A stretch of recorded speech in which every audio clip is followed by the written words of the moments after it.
Kapatid, gaano ka ka-excited at kasaya na bahagi ka ng bench for MQAA, of course, representing MQAA for bench show this year? Nakulubos akong nagagalak na kasama talaga ako sa bench.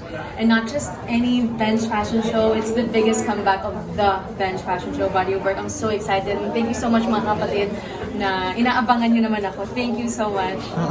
How did you prepare physically and mentally for this fashion show? Siyempre, during the holidays, I had to behave. Alam mo na, walang hamunan, Pasko.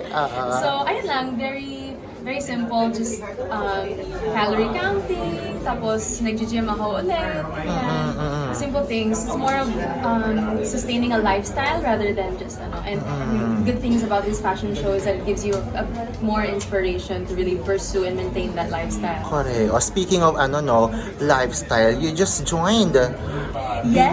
Yeah. What can we look forward to sa pagsama mo sa Binibini? Yes, I sent my application yesterday. Please support me as I venture into the screening of Binibining Pilipinas 2025. This time around, I'm proud to finally represent my hometown, Iligan City. And yes, obviously, I'm very excited towards this journey.